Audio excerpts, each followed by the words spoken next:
स्त्रोत्र श्लोक केटलामो 26मो। हाँ, रामं लक्ष्मण पूर्वजं रघुवरं सीतापति सुंदरं काकुत्स्थं करुणार्णवं गुणनिधिं विप्रप्रियं धार्मिकं राजेन्द्रं सत्यसन्ध दशरथतनयं श्यामलं शान्तमूर्ति वन्दे लोकाभिरामं रघुकुलतिलकं राघवं रावणारिं। बहुत सरस विश्वामित्रे आ श्लोक लिखो छे। रामम लक्ष्मण पूर्वजम रघुवरम। श्री रामचंद्रजी के जेवो लक्ष्मणजी ना मोटा भाई है, रघुकुल में उत्तम है। विशेषणों लगाड्या राम ने। सीता पति सुंदरम, सीता ना पति सुंदर से। काकुत्स्थम करुणार नवम गुणनिधि, ककुस्थ कुल में उत्पन्न थयेला अने करुणाना सागर रूप से, गुणना भंडार रूप से। विप्र प्रिय धार्मिकम, ब्राह्मणों ने अतिशय प्रिय से। राजेन्द्र सत्यसंध दशरथ तनय, वળી जे राजाओं में अधिपति से, साची प्रतिज्ञा वाला से। तेमज दशरथ राजा ना पुत्र श्याम स्वरूप से। श्यामलम शांत मूर्ति, श्याम स्वरूप शांति मूर्ति वाला। वंदे लोकाभिरामम रघुकुल तिलकम, राघवम रावणारी, लोको ने आनंद आपवा वाला। रघुकुलना तिलक अने रघुवंश में जन्मेला से एवा रावणना शत्रु रामचंद्रजी ने हूँ वंदन करूँ छुं। आम बुद्ध कौशिक मुनि पोताना 26मा श्लोकनी अंदर आटली वातो लखे छे। आजे वाल्मीकि रामायण शरू थयो ने 480मो दिवस, बराबर ने। गई काले आपणे लंका कांडना 127 सर्ग ने नमस्कार कर्या। एमां कई वातो हती तो कि अयोध्या में श्रीरामना स्वागतनी तैयारी, भरत साथे बधाए श्रीरामनु स्वागत करूँ, नंदीग्राम पहोंचवुं, श्रीरामनु आगमन, भरत वगैरह साथे एमनो मिलाप थयो तथा पुष्पक विमान ने कुबेर ने त्यां मोकली आपो। आटला प्रसंगो आपणे जोया। तमारी धरोहर એટલે કે થાપણમાં આપેલી જે મૂડી હતી એ મૂડી 10 ગણી વધારે કરીને હું તમને આપું છું। ધન બભાસે ભરતો જયેષ્ઠમ રામમ સત્ય પરાક્રમ પૂજિતામ મામિકામ માતા દત્તમ રાજ્યમિદમ મમ તત દદામિ પુનસ્તુભ્યમ તથા ત્વદ્દદા તત્ત મમ। ત્યાર પછી કૈકેયી નંદને ભરતે माथा पर अंजलि बांधीने पोताना मोटा भाई सत्या पराक्रमी श्रीराम ने आ प्रमाणे कीधुं। शुं कीधुं? पूजितम मामकी माता, तमे मारी मातानुं सन्मान कर्युं छे। आ राज्य मने आपी दीधुं छे। जेम तमे मने आप्युं हतुं ए ज रीते हूँ तमने पाछुं आपी रह्यो छुं। मारी मातानुं सन्मान पूर्वक तमे कर्युं छे अने आ राज्य तमने पाछुं आपी रह्यो छे। अत्यंत बलवान बळद जे भार ने एकलो उपाड़े छे अने वासरडું उपाड़ी शकतुं नथी, ए ज रीते हूँ पण आ भार हवे उपाड़वा असमर्थ छुं। तेथी वासरडानी जेम मारे अयोध्यानो भार उपाड़वो अशक्य छे। तेथी अयोध्यानुं राज्य हूँ आजे तमने समर्पण करूं छुं। जेमां जळना अत्यंत तीव्र प्रवाहथी तूटेला के फाटेला बंधने જ્યારે જળનો પ્રચંડ પ્રવાહ ચાલુ હોય ત્યારે બાંધવો અત્યંત મુશ્કેલ છે। એ રીતે રાજ્યના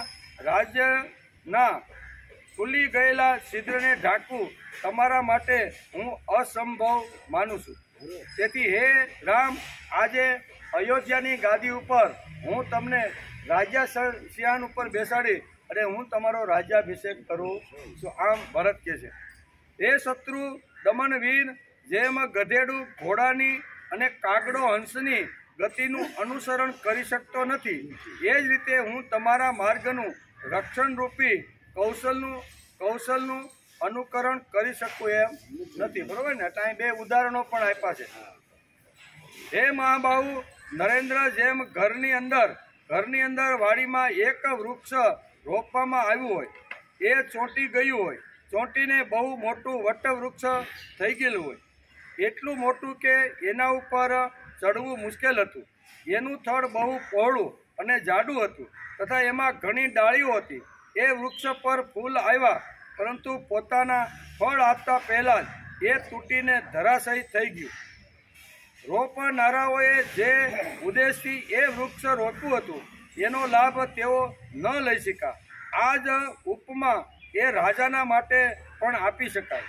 જેને પ્રજા એ પોતાની રક્ષા માટે પાળી પોષીને મોટા કર્યા હોય અને મોટા થયા પછી રાજા એમની રક્ષા પ્રત્યે આંખ આડા કાન કરવા લાગ્યો. આ વાતના તથ્યને તમે સમજી લો. આ વાત સાંભળીને શત્રુનગરી પર વિજય પામનારા ભગવાન શ્રી રામે તથાસ્તુ કહીને અને તથાસ્તુ કહીને એને માની લીધું અને એક સુંદર આસન ઉપર શ્રીરામ બિરાજમાન થઈ ગયા. પછી શત્રુઘ્નની આજ્ઞાથી નિપુણ હજામ બોલાવવામાં આવ્યા, જેમના હાથ હલકા અને ઝડપથી ચાલનાર હતા. એ બધાએ શ્રી રઘુનાથજીને ઘેરી અને ઊભા રહી ગયા. પ્રથમ ભરતે સ્નાન કર્યું, પછી મહાબળી લક્ષ્મણે, ત્યાર પછી વાનરરાજ સુગ્રીવે અને રાક્ષસરાજ વિભીષણે પણ સ્નાન કર્યું. ત્યાર પછી જટાને સ્પર્શ કરીને શ્રીરામે સ્નાન કર્યું. પછી વિચિત્ર પુષ્પમાળા, સુંદર અનુલેપન અને બહુમૂલ્ય પિતાંબર ધારણ કરીને આભૂષણોથી શોભિત પ્રકાશિત થતા રહીને એ સિંહાસન ઉપર રામને બિરાજમાન કરવામાં આવ્યા. વાણંદને પણ બોલાવી લીધો છે. જટા માથેથી બંને ભાઈઓને ઉતારી લીધી છે. ઈશ્વાકુ કુળની કીર્તિ વધારનારા તેમજ શોભા વધારવાવાળા પરાક્રમી વીર શત્રુઘ્ને શ્રીરામ અને લક્ષ્મણને શૃંગાર પહેરાવ્યા. તે સમયે રાજા દશરથની બધી જ મનસ્વીઓ રાણીઓ પોતાના હાથે સીતાને મનોહર શણગાર સજાવવા લાગ્યા. બરોબર? અત્યારે રાજ્યાભિષેકની તૈયારી હાલે છે.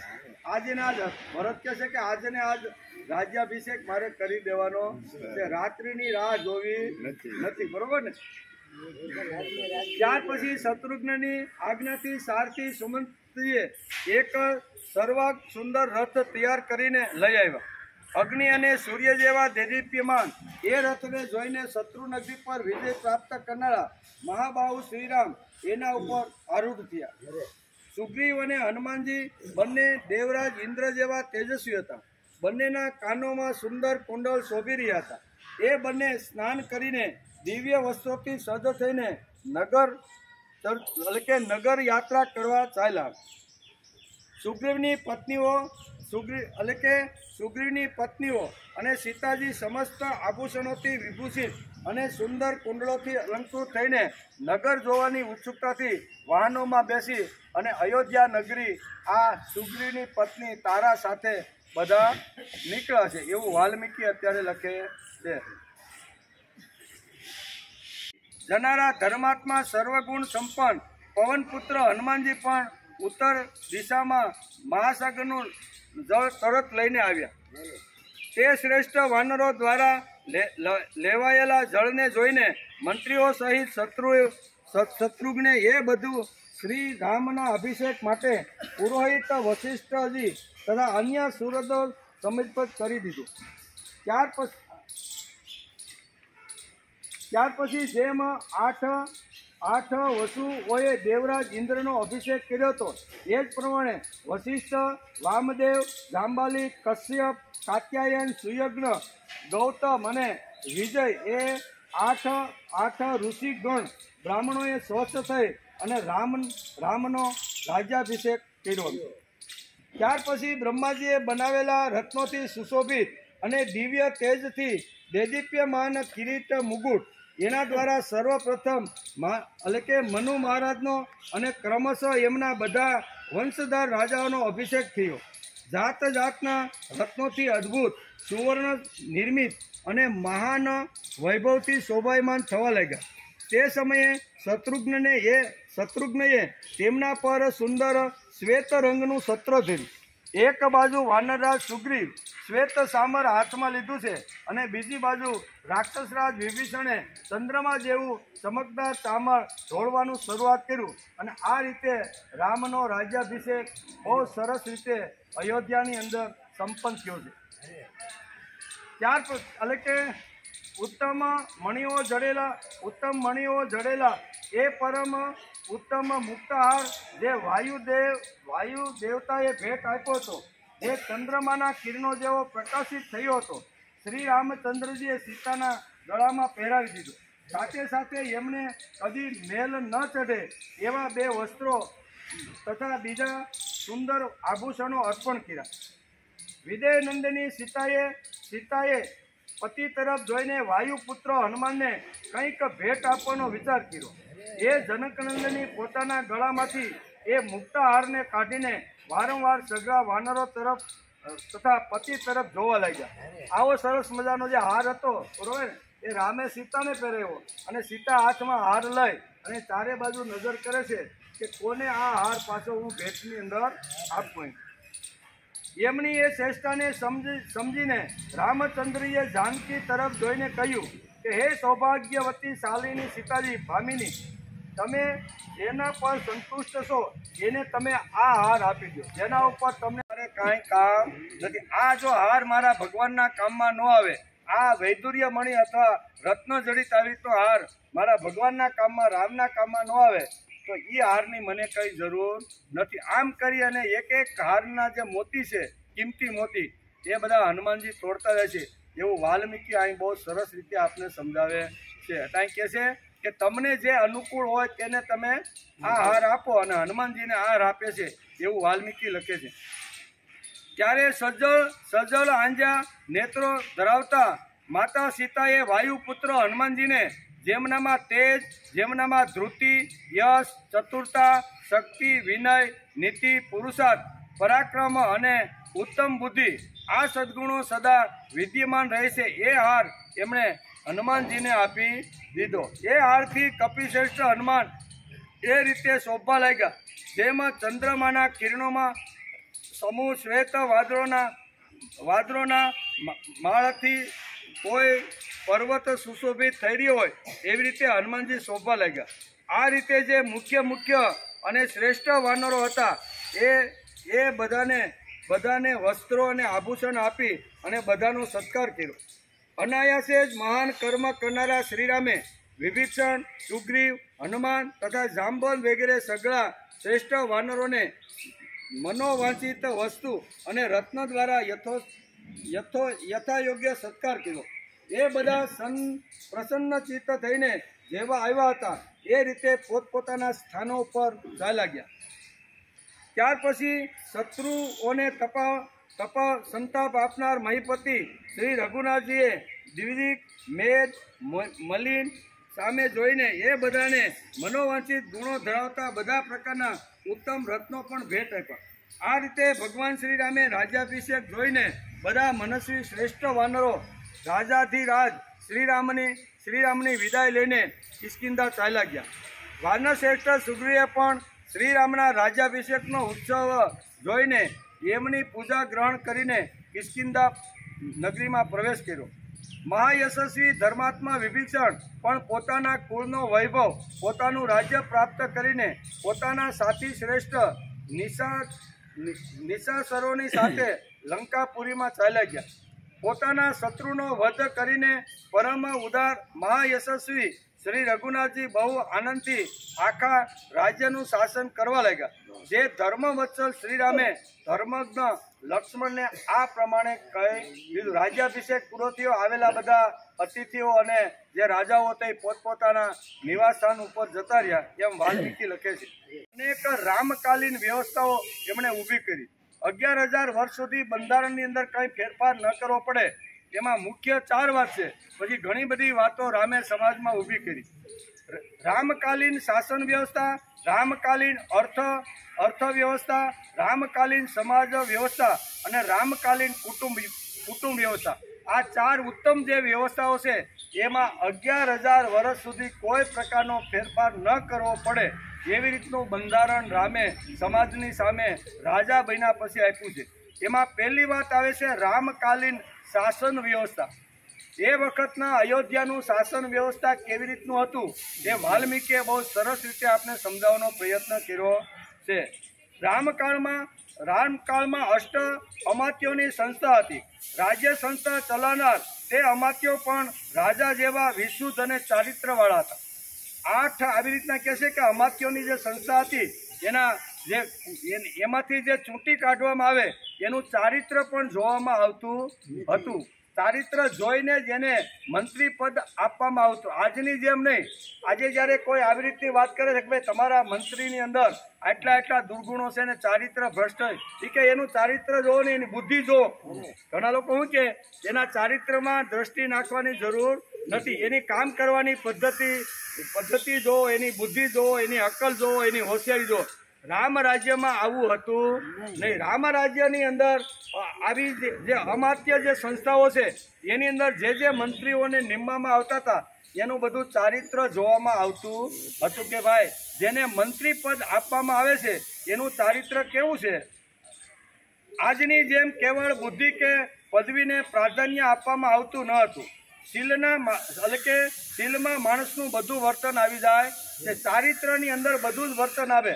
વાણી, વર્તન, વિચાર, ખાવું, પીવું, બોલવું, ચાલવું, કરવું, નહીં કરવું, જાવું, નહીં જવું, આ બધું શીલ એટલે ચારિત્રની અંદર આવી જાય છે. ખાલી સ્ત્રી પુરુષના સંબંધની વાત નથી પણ ચારિત્રમાં આ બધી વાતો આવી જાય છે. એવું સરસ મજાનું બંધારણ કર્યું અને ઉપરના જે પ્રથમ જે 36 જે મંત્રીઓ હતા એના ચારિત્ર જોઈ અને પ્રથમ એને મંત્રીઓ બનાવવામાં આવ્યા. આજની જેમ કેવળ બુદ્ધિ કે પદવીને પ્રાધાન્ય આપવામાં આવતું નહોતું. આ 8 અમાત્યોની સંસ્થાએ રામ રાજ્યમાં કાર્યવાહી સમિતિ હતી. એમને પૂછીને રાજાનો કાર્યભાર ચાલતો હતો. પણ અમાત્ય સંસ્થા રાજસત્તા પાસેથી પગાર લેતી હતી તેથી થોડા કે હલકા ગણાતા. અમાત્ય સંસ્થા જે રાજ્યની વ્યવસ્થા કરતી હતી એ રાજા પાસેથી પગાર લેતા હતા અને પગાર જે લઈને કામ કરે એનું ચારિત્ર થોડું નબળું હોય. વિશ્વામિત્ર રાજ્ય વ્યવસ્થા એટલે કે અયોધ્યામાં આવ્યા. રાજા દશરથે નમ્રતાપૂર્વક કહ્યું કે આપની હું શી સેવા કરી શકું. આપ મારા રાજ્યમાં વગર બોલાવ્યા આવ્યા છો તેથી તમે મારા ભગવાન છો. તમારી જેટલી સેવા કરું એટલી ઓછી છે. તમે માગો તો પ્રાણ આપવા માટે હું તૈયાર થઈ જાઉં. આ રાજ્ય પણ તમારું, હું પણ તમારો. બોલો તમારે શું જોઈએ છે. આવી ઘણી બધી વાતો આવેશમાં આવીને અહીંયા વિશ્વામિત્રની સામે રાજા દશરથે કહી નાખી. જ્યારે વિશ્વામિત્ર હળવેકથી કહે છે કે મને તમારા 2 રાજપુત્રો મારે યજ્ઞ કરવો છે તો યજ્ઞના રક્ષણ માટે તમારે 2 રાજપુત્રોની જરૂર છે. રામ અને લક્ષ્મણને મારી સાથે મોકલી આપો. અને એ વખતે ગલ્લા ટલ્લા કરવા લાગ્યા. કોણ? રાજા દશરથ ગલ્લા ટલ્લા કરવા લાગ્યા કે વશિષ્ઠના તપોનમાંથી હમણાં જ અભ્યાસ કરીને આવ્યા છે. હજી તો બાળકો છે. હાથમાં ધનુષ પકડતા પણ આવડતું નથી તો તમારા યજ્ઞની રક્ષા કેવી રીતે કરશે. તમારે જરૂર હોય તો મારું સૈન્ય હું મોકલી આપું. એ તમારા યજ્ઞની સારી રીતે રક્ષણ કરે. જરૂર પડે તો હું પોતે આવું. પણ હું રામ અને લક્ષ્મણ તો હજી તાજા ભણીને આવ્યા છે. થોડો સમય થયો છે. હજી હાથમાં ધનુષ શીખતા તો આવડતું નથી તો એ રક્ષણ કેવી કરશે. તેથી હું એને મોકલીશ નહીં. આમ જ્યારે ગલ્લા તલ્લા કરવા માંડ્યા ત્યારે વિશ્વામિત્ર અહીંયા વશિષ્ઠ અષ્ટ ઋષિ મંડળ સંસ્થા એ વખતે અયોધ્યાની અંદર રાજા ઉપર કારભાર કરતી હતી. રાજા પણ જો કાંઈ બોલવામાં ફેરફાર કરે અને બોલેલું વચન જો પાળે નહીં ને તો આ ઋષિઓ એનો કાન પકડીને સીધા કરી નાખતા હતા. તેથી એ વશિષ્ઠ પાસે ગયા અને વશિષ્ઠને કીધું કે રાજા દશરથ તો આ પ્રમાણે ગલ્લા તલ્લા કરવા લાગ્યા. પહેલાં મને વચન આપી દીધું. મેં કીધું 2 રાજપુત્રોને મારી સાથે મોકલી આપો તો અત્યારે મોકલવાની ના પાડે છે. એ વખતે વશિષ્ઠ રાજા દશરથ પાસે આવીને એક જ શબ્દ બોલે છે કે રાજા તમે 2 રાજકુમાર રામ અને લક્ષ્મણને વિશ્વામિત્રની સાથે મોકલી જો. એક પણ શબ્દ અયોધ્યાપતિ રાજા દશરથ કાંઈ એની સામે બોલતા નથી. એનો અર્થ એવો થયો કે અમાત્ય સંસ્થા હતી, બરોબર, મુખ્ય અમાત્ય સંસ્થા, એનો કાન પકડવાવાળો રાજા, રાજાનો કાન પકડવાવાળો ઋષિ, અને ઋષિ પણ જો કાંઈ આવેશમાં આવીને જો ભૂલ કરે તો એમાં નૈતિક મૂલ્યો આગળ આવશે બધું, કે એમાં નૈતિક મૂલ્યો, ઋષિ પણ આવેશમાં આવીને એમ કે ના ના એને તો અયોધ્યાની ગાદી ઉપર ખૂબ પ્રેમ કર્યો છે, એટલે આમાં સરયુની અંદર મોકલીને મારે એને આપઘાત કરાવવો નથી. આવી રીતની જ્યારે વાત આવે ત્યારે કાન પકડીને આ નીતિ પણ આવી રીતની ઘડેલી હતી. કહેવાનો હતો કે 11,000 વર્ષ સુધી સમાજને તંદુરસ્ત રાખવાનો હોય, એ કાયદામાં કોઈ ફેરફાર કરવાનો ન હોય, તો એના રાજ્યનું જે બંધારણ છે એ કેવું હોવું જોઈએ. તેથી આજે લોકો કહેશે કે અમને તો રામ રાજ્ય જોઈએ. જ્યાં જ્યાં રાજનીતિની વાતો હાલતી હોય, મિટિંગો થતી હોય, અથવા આધ્યાત્મિક અથવા ધાર્મિક સંમેલનો થતા હોય, બધી જગ્યાએ એક વાત તો આવે છે કે અમને રામ રાજ્ય જોઈ. સિત્યમ રાજ્યમ 10 સહસ્ત્રાણી પ્રાપ્ય વર્ષાણી રાઘવ સતા સ્વમેઘના જલે હૃદ શાશ્વતીપુરી. શ્રી રઘુનાથજીએ રાજ્ય પ્રાપ્ત કરીને 11,000 વર્ષો સુધી એનું પાલન અને 100 અશ્વમેઘ યજ્ઞનું અનુષ્ઠાન કર્યું. એ યજ્ઞમાં ઉત્તમ અશ્વ જોડવામાં આવ્યા હતા અને ઋત્વિજોને બહુ દક્ષિણા આપવામાં. રાજ્ય કેવું હતું કે 11,000 વર્ષ સુધી એ અહીં વાલ્મીકી લખે છે, એટલે જે લખવાવાળા છે એ તો એણે બરોબર લખ્યું હોય. એ કાળની અંદર સતયુગની અંદર આપણે બાપા કહે ને કે એવું અમે સાંભળ્યું છે કે ભાઈ એ કાળમાં આવરદા ખૂબ લાંબી હતી, તે આ શક્ય છે. એટલે કે રામે જે રાજ્યનું જે ઘડતર કર્યું તે કાળમાં શાશ્વત નૈતિક મૂલ્યોનું ઉલ્લંઘન કરતી આજ્ઞા ખુદ ઋષિમંડળ આપે તો પણ તે આજ્ઞા માનવામાં આવતી નહીં. ઋષિમંડળ આજ્ઞા આપે કે ભાઈ લક્ષ્મણે કાંઈ ગુનો બહુ લાંબો કર્યો નથી, ટેકનિકલ કાંઈ એની ભૂલ નથી. કાળ પુરુષ અને રામ જે ચર્ચા કરતા હતા એ એને સાંભળી નથી. તો અષ્ટ ઋષિ મંડળ અહીંયા રામને 2 હાથ જોડીને કહેશે કે તમે એને દેહાત દંડની સજા આપો નહીં. ઋષિ સામે ચાલીને કહેશે. તો એ કાળમાં ઋષિ ઉપર એક આવી રીતનું શાશ્વત નૈતિક મૂલ્ય સમાજમાં કામ કરતું હતું. એ શાશ્વત નૈતિક મૂલ્ય શું કહે છે તો એ પ્રમાણે અહીંયા રામ પણ કહેશે, એમાં તમે હાથ જોડીને લક્ષ્મણને બચાવવાની અથવા લાંબી આયુષ્યની વાત કરો છો, પણ એ શક્ય નથી. કારણ કે બંધારણની અંદર નૈતિક શાશ્વત મૂલ્યો કહે છે કે એકવાર બંધારણમાં નક્કી થયું એ પ્રમાણે ગુનો કરે તો એ ગુનાની સજા તો એને મળવી જોઈએ. આમ શાશ્વત નૈતિક મૂલ્યના અહીંયા કાળ પુરુષ અને રામના ચરિત્રની અંદર વાલ્મીકીએ સમજાવવાનો પ્રયત્ન કર્યો છે. માત્ર નૈતિક મૂલ્યો જ માનવામાં આવતા. આમ પ્રભુના શાશ્વત નીતિ મૂલ્યો ઉપર રામ રાજ્ય ચાલતું હતું. રામે જે શાસન વ્યવસ્થા ઊભી કરી એ શાશ્વત નીતિ મૂલ્યો રામકાલીન રાજ્યની નશે નશમાં પ્રસરી ગયા હતા અને રામે લાંબા સમય સુધી આ શાસન કર્યું હતું. અમાત્ય મંડળ પ્રજા નિયમન કરે, તેના ઉપર રાજસત્તા નિયમન કરે, તેના ઉપર અષ્ટ ઋષિ મંડળ હોય અને તેના ઉપર ઋષિઓ પણ જો ભૂલ કરે અને ભાવાવેશમાં કોઈને જીવનદાન આપવાનો પ્રયત્ન કરે તો નૈતિક શાશ્વત મૂલ્યોનું ઘડતર અથવા બંધારણ એ કાળની અંદર હતું, એટલે એને આ કરવું જ પડે એમ. શાશ્વત નૈતિક મૂલ્યો હતા. આમ સુંદર મજાની આ શાસન વ્યવસ્થા અહીંયા હતી. બીજી વ્યવસ્થા હોય છે રામકાલીન અર્થવ્યવસ્થા. તો જેમ શાસન વ્યવસ્થા આવી રીતની હતી તો રામે એવી કઈ આવી રીતની અર્થવ્યવસ્થા નક્કી કરી કે હજારો વર્ષો સુધી એના બંધારણમાં કોઈ ફેરફાર કરવો પડ્યો નહીં.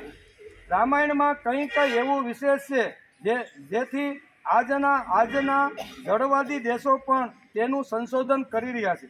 રામાયણને વૈજ્ઞાનિક દશામાં સારું રાજ્ય કરવાનું હોય તો રામે અયોધ્યાની અંદર પહેલું બંધારણની અંદર આ વાત ઉમેરી કે પ્રત્યેક વ્યક્તિને ધંધો મળવો જોઈએ. બીજી વાત, જન્મ જાતિ તેમજ લાયકાત મુજબ ધંધો મળવો જોઈએ. ત્રીજી વાત છે ધંધા માટે મફત શિક્ષણ મળવું જોઈએ. મફત શિક્ષણની કોઈ ફી લેવામાં આવતી નહીં. તેથી એ કાળની અંદર સુંદર મજાના તપોવન હતા અને તપોવનની અંદર વિદ્યાર્થીઓ કોઈ પણ પ્રકારની ફી આપ્યા વગર ત્યાં ઋષિઓ એને ભણાવતા હતા. ચોથી વાત છે કે આવશ્યક પ્રમાણે ઉત્પાદન થવું જોઈએ। જેટલી સમાજની જરૂરિયાત હોય એટલું જ ઉત્પાદન થવું જોઈએ। આ રામ રાજ્યની અર્થવ્યવસ્થાની અંદર વાલ્મીકે સુંદર અહીં રામનું શાસન કેવી રીતે લાંબા કાળ સુધી ચાલ્યું એનું સુંદર વર્ણન કર્યું છે। રામકાલીન અર્થવ્યવસ્થામાં નાણું સોનાનું હતું અને તે જ રહેવું જોઈએ એવો નિયમ સમકાલીન વ્યવસ્થામાં હતો। રામકાલીન લોકો નિર્બળ ન હતા પણ સ્વપરાક્રમથી દ્રવ્ય મેળવતા હતા, નિશ્ચિત મર્યાદા સુધી ભેગું કરતા હતા અને પછી પ્રભુ કાર્યમાં ધર્મના કાર્યની અંદર વધેલું જતા પહેલા એ દ્રવ્યનો ઉપયોગ કરતા હતા। આ બધી વાતો રામે સમાજમાં ઊભી કરી હતી। ટૂંકમાં અર્થશાસ્ત્રને બનાવવા માટે જે જોઈએ તે સર્વ રામકાળમાં હતું। નૈતિક જીવનમાં આત્મવિશ્વાસ હતો, ધંધામાં નિશ્ચિંતતા હતી, સ્પર્ધાઓનું નિયંત્રણ હતું, વાસના ઉપર અંકુશ હતો અને વિનિયોગના વિચારો એ સર્વને લીધે રામકાલીન અર્થવ્યવસ્થા એક સુંદર અને એક સફળ આવી રીતની વ્યવસ્થા હતી। તેથી આજે 10,000 વર્ષ થઈ ગયા છતાં પણ આપણે રામ રાજ્યને આટલું મોટું મહત્વ આપીએ છીએ એનું કારણ આ છે। પહેલી શાસન વ્યવસ્થા હતી, બીજી અર્થવ્યવસ્થા અને ત્રીજી હતી રામકાલીન સમાજ વ્યવસ્થા। એ કાળની અંદર રામે સમાજની કેવી રીતની વ્યવસ્થાઓ કરી હતી એનું સુંદર મજાનું વર્ણન કર્યું છે। સમાજ એટલે એક જ સંસ્કૃતિના, એક જ વિચારના અને એક જ આચારના માણસોનો સમૂહ એટલે સમાજ। આવો સમાજ રામે અયોધ્યાની અંદર આવી રીતનો એક સમાજ ઊભો કર્યો હતો। સમાજ વ્યવસ્થા ફક્ત અર્થ પ્રધાન હશે તો ચાલશે, નહીં ચાલે। માનવ મનને વ્યાપીને રહેલા બે તત્વો છે, અર્થ અને કામ। એટલે કે સમાજ રચના ઉપર ધર્મનું નિયંત્રણ કે રાજસત્તાનું નિયંત્રણ। સમાજ રચના ઉપર ધર્મનું જ નિયંત્રણ હોવું જોઈએ, નૈતિક મૂલ્યોનું નિયંત્રણ સમાજ ઉપર હોવું જોઈએ। રામકાલીન સમાજ વ્યવસ્થામાં રામે પ્રથમ સમાજ પર ધર્મનું અને પછી નૈતિક મૂલ્યોનું નિયંત્રણ સમાજની અંદર કાયદામાં ઘડતર કરીને રાખ્યું હતું। પ્રત્યેક વાસના વિકારોનું યોગ્ય નિયંત્રણ અને ભૂખનો વિચારપૂર્વકનો ઉકેલ સમાજ વ્યવસ્થામાં હોવો જોઈએ। રામાયણની અંદર આ વાત આપણે લખી શકીએ, બરોબર, કે આવું જેનું ચારિત્ર છે એને તમારે જોડા પાસે બેસાડવાનો પ્રયત્ન કરવો જોઈએ। પણ સામાજિક ચારિત્ર વગરનાનું સ્થાન જોડા આગળ હતું। ભલે ભણતર કે પૈસા ઓછા હોય પણ ચારિત્ર જેની પાસે જબરજસ્ત છે એને સ્ટેજ ઉપર સ્થાન આપવામાં આવતું હતું। નિર્લોભ, સત્ય, ભાષિક આસ્તિકતા, ઉદારતા વગેરે રાષ્ટ્ર ચારિત્રના ગુણો છે। રામકાલીન શાસન સમાજ વ્યવસ્થામાં શારીરિક તેમજ માનસિક વિકાસ પણ જોવામાં આવતો હતો। શારીરિક જેમ વિકાસ થાય, માનસિક પણ વિકાસ જોવામાં આવતો હતો। સમાજ વ્યવસ્થા, અર્થવ્યવસ્થા અને રામકાલીન કુટુંબ વ્યવસ્થા, આ ચોથી ચાર વ્યવસ્થા ઉપર રામે ખૂબ જ સરસ સમાજમાં ભાર આપ્યો છે। વાલ્મીકી રામાયણમાં તેથી જ ઘરમાંથી શાંતિ અને સમાધાનના સૂરો નીકળતા હતા। તે સમયે પ્રત્યેક કુટુંબ આદર્શ ગૃહસ્થાશ્રમનું પ્રતીક હતું। તેનું કારણ રામે કુટુંબ વ્યવસ્થા ખૂબ સારી રીતે સમાજની અંદર ઊભી કરી હતી। કુટુંબ એ સમાજનું એકમ છે। કુટુંબ સારું તો સમાજ સારો, અને સમાજ સારું તો રાષ્ટ્ર સારો, અને રાષ્ટ્ર સારું તો દેશ સારો, અને દેશ સારો તો આખું દુનિયા સારી। અહીંથી શરૂઆત કરી અને રામે પ્રથમ કુટુંબની અંદર આવી રીતની સરસ વ્યવસ્થા કરી હતી। રામકાલીન કુટુંબ વ્યવસ્થામાં પુરુષ પૈસા લાવે અને સ્ત્રી ઘર સંસાર ચલાવે। આવો ઘર સંસાર રામકાળમાં સુખેથી ચાલતો હતો। ઘરની અંદર આવી રીતના સારા વિચારો જાય અને એકદમ આનંદ કિલોલ કરતું કુટુંબ એ કાળમાં જોવા મળતું હતું। પુરુષના હાથમાં પૈસો હોય તો પૈસાની ગમે તેવી વપરાશ થાય, માટે રામકાળમાં વ્યવસ્થા સ્ત્રીના હાથની અંદર પૈસો આપી દેતો હતો। ધંધો કરી, નોકરી કરી કે જે કાંઈ પગાર આવે એ પ્રથમ સ્ત્રીના હાથની અંદર સોંપતો હતો। રામકાળની કુટુંબ વ્યવસ્થામાં લગ્ન એટલે કેવળ બાહ્ય લગ્ન નહીં પણ મનનું લગ્ન હતું, હૃદયનું લગ્ન હતું। લગ્ન એટલે પ્રેમ અને કર્તવ્ય માટે સંસારના રણાંગણમાં સક્રિય ઊભા રહેવું જોઈએ। તે માટે સમાજની અંદર કુટુંબ વ્યવસ્થા રામે આવી સુંદર મજાની કુટુંબ વ્યવસ્થા ઊભી કરી હતી। અતિથિ દેવો ભવની ઉપાસના માટે જ કુટુંબની જરૂર છે। અતિથિ દેવો માટે કુટુંબની જરૂર શા માટે છે? તેથી કુટુંબ સુંદર થાય, સારું થાય એના માટે રામે આ કુટુંબ વ્યવસ્થા પણ સમાજમાં ઊભી કરી હતી. પ્રેમ અને કર્તવ્ય માટે સક્રિય ઊભા થનારના ઘરમાં જ પ્રભુ આવીને વસે. બધે પ્રભુ વસતા નથી. આવું આનંદ કિલોલ કરતું હોય કુટુંબ, એકાબીજા પર ભાવ હોય, એકાબીજા પર આદર હોય, એકાબીજા ઉપર પ્રેમ હોય, એકાબીજાના સુખ દુઃખની અંદર ભાગ લઈ અને આવી રીતના કુટુંબમાં 5-10 જણા જે હોય એ હળી મળીને જો રહેતા હોય ને તો ત્યાં જ ભગવાન રહેવા માટે આવે છે. કકળાટ થતો નમૂનો બનાવી કે અયોધ્યા અમારી જો આવી રીતની વ્યવસ્થા કરતી હોય તો આજુબાજુના રાજ્યોએ પણ એનું અનુકરણ કરીને આ વ્યવસ્થાઓ સંભાળીને રાષ્ટ્રને ઉન્નત કરવું જોઈએ. આખા રાષ્ટ્રની ઉન્નતિ કેમ થાય એના માટે અયોધ્યા તરફ નજર રાખીને બધા બેઠા હતા. તેથી વાલ્મીકી લખે છે કે અતિથિ દેવો ભવની ઉપાસના માટે જ કુટુંબ વ્યવસ્થા છે. પ્રેમ અને કર્તવ્ય માટે સક્રિય ઊભા થનારના ઘરમાં જ પ્રભુ આવીને વસે છે. તેથી જ રામે અયોધ્યાના પરમ ઉત્તમ રાજ્યને પ્રાપ્ત કરીને ધર્માત્મા શ્રી રામે સમાજમાં ઉત્કૃષ્ટ આવી 4 મોટી વ્યવસ્થાઓ ઊભી કરી હતી. અર્થવ્યવસ્થા છે, શાસન વ્યવસ્થા છે, રાજ્ય વ્યવસ્થા છે અને કુટુંબ વ્યવસ્થા. આ 4 સમાજની જે જરૂરિયાતની મોટામાં મોટી જે સંસ્થાઓ છે એ સંસ્થાઓને સારી રીતે સમજાવી અને સમાજમાં એ રીતે પાલન લોકો કરે એના માટે નૈતિક મૂલ્યો, શાશ્વત નૈતિક મૂલ્યો ઊભો કરી અને રામે સુંદર મજાનું આવી રીતનું એક બનાવ્યું હતું. રામકાલીન શાસન વ્યવસ્થા, અર્થવ્યવસ્થા, સમાજ વ્યવસ્થા અને કુટુંબ વ્યવસ્થા સ્થાપી શ્રી રામે 11,000 વર્ષ સુધી આ શાસન સમાજમાં ટકે એના માટે પ્રયત્ન કર્યા હતા. આવી રીતનું સુંદર મજાનું અહીંયા વાલ્મીકીએ વર્ણન કર્યું છે. આગળ ઘણું બધું વર્ણન આવે છે. અયોધ્યામાં પરમ ઉત્તમ રાજ્યને પ્રાપ્ત કરીને પરમાત્મા શ્રી રામે સુહૃદો, કુટુંબીજનો તથા બંધુ બાંધવોની સાથે અનેક પ્રકારના યજ્ઞો પણ કરતા હતા. જ્યારે જ્યારે જરૂર પડે ત્યારે યજ્ઞો પણ કરતા હતા.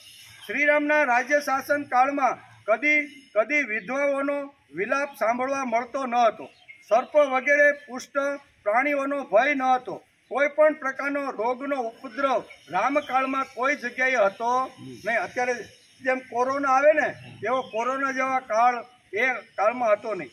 સંપૂર્ણ જગતમાં ક્યાંય ચોર લૂંટારોનું નામ સંભળાવવા મળતું નહીં. કોઈ પણ મનુષ્ય અનર્થકારી કાર્યમાં હાથ નાખતા ન હતા અને વૃદ્ધોને બાળકોના અંત્યેષ્ટિ સંસ્કાર કરવા પડતા ન હતા. બરોબર ને?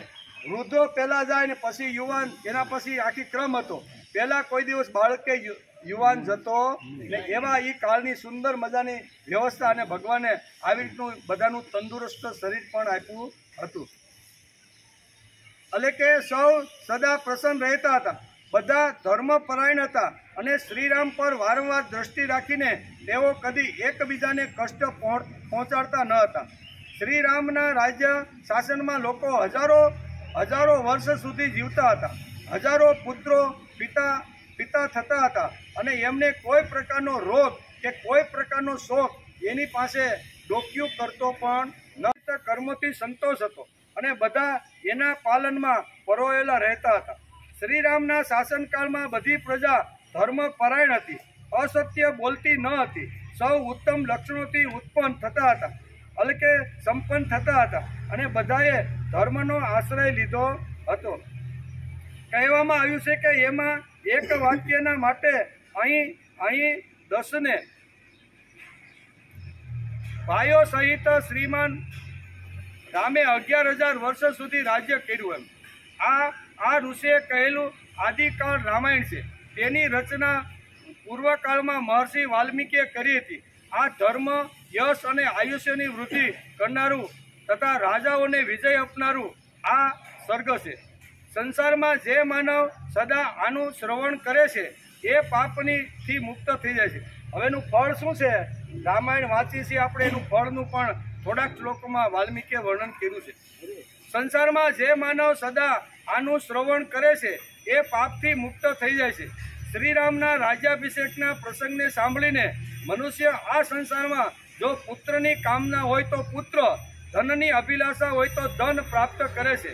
રાજા આ કાવ્યનું શ્રવણ કરીને પૃથ્વી ઉપર કાયમ માટે વિજય પ્રાપ્ત કરે છે અને શત્રુઓને પોતાને આધીન કરી લે છે. જેમ માતા કૌશલ્યા શ્રીરામને સુમિત્રા લક્ષ્મણને અને કૈકેયી ભરતને પ્રાપ્ત કરીને જીવિત પુત્રોના માતા કહેવાય છે. એ જ રીતે સંસારની અન્ય સ્ત્રીઓ પણ આદિકાળના આ પાઠ અને શ્રવણ કરશે. તેમના જીવતા પુત્રોની જેમ જનેતાની જેમ આવી રીતના આનંદમગ્ન થઈ અને પુત્ર અને પૌત્રો સાથે આનંદ કિલોલ કરી અને કુટુંબ સંપન્ન બનશે. કલેશ રહિત કર્મ કરનારા શ્રી રામની વિજય કથા રૂપી આ સંપૂર્ણ રામાયણ કાવ્યને સાંભળીને મનુષ્ય દીર્ઘકાળ સુધીનું સ્થિર આયુષ્ય પ્રાપ્ત કરશે. પૂર્વકાળમાં મહર્ષિ વાલ્મીકીએ જેમની રચના કરી હતી એ જ આ આદિ કાવ્ય છે. જે ક્રોધને જીતીને શ્રદ્ધાપૂર્વક આ કાવ્યને સાંભળે છે એ મોટા મોટા સંકટોને પાર કરી જાય છે. જેઓ પૂર્વકાળમાં મહર્ષિ વાલ્મીકી દ્વારા નિર્મિત આ કાવ્યને સાંભળે તેઓ પરદેશથી પાછા આવીને પોતાના ભાઈ બંધુઓ સાથે મળે અને આનંદનો અનુભવ કરે છે. તેઓ આ જગતમાં શ્રી રઘુનાથજીની કૃપાથી સઘળા વંચિત ફળ પ્રાપ્ત કરે છે. આ કાવ્યના શ્રવણથી સઘળા દેવતાઓ શ્રોતાઓ પર પ્રસન્ન થાય છે તથા જેના ઘરમાં વિઘ્નકારી ગ્રહો હોય છે એના એ બધા ગ્રહો આ કથા સાંભળવાથી દૂર થઈ જાય છે. રાજા આના શ્રવણથી પૃથ્વી પર વિજય પ્રાપ્ત કરે છે. પરદેશમાં નિવાસ કરનારા પુરુષ સકુશળ રહે છે. જે આ પ્રાચીન ઇતિહાસનું પૂજન અને પાઠ કરે છે એ બધા પાપોથી મુક્ત થઈને દીર્ઘકાળ સુધી આયુષ્ય ભોગવે છે.